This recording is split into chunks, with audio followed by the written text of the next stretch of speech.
Chapter 31, Servicing Air Brake Systems, Day 1, Video 4, Spring Brake Servicing.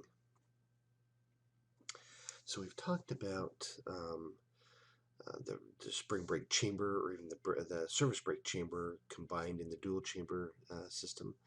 The spring brake, we've talked about some of the safety that has to go along with working around that spring brake. If we are removing the brake chamber, or even if we're doing some service work to the brakes, we have to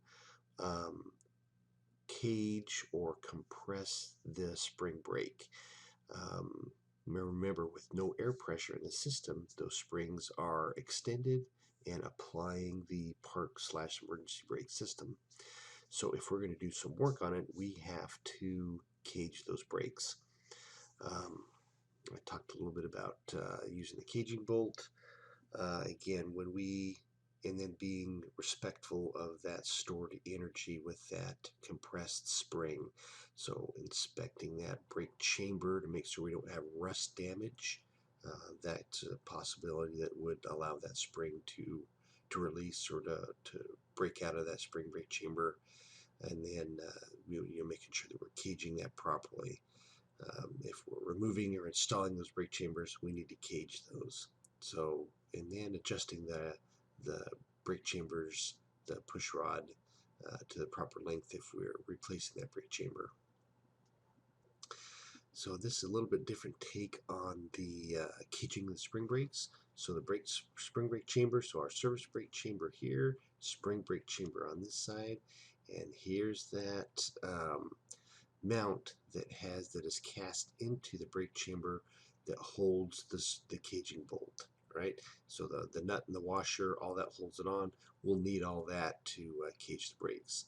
Then we've got the blue rubber plug on the end there that would pop that loose and opens up the hole that we can get through to compress that brake chamber. So we remove the plug.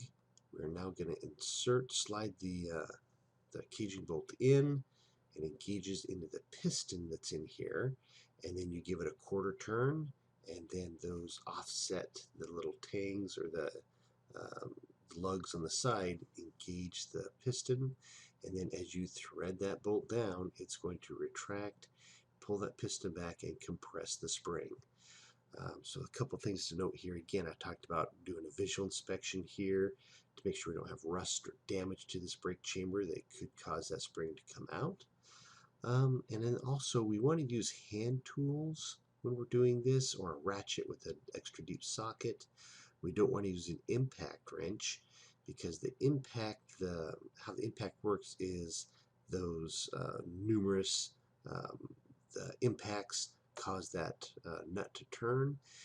This caging bolt is going into an aluminum piston in there. So we could have potential there for, just because the impacting action of the air wrench or the impact wrench could cause that piston to crack or to break and then release that spring. So hand tools only when we are compressing or caging the spring brake.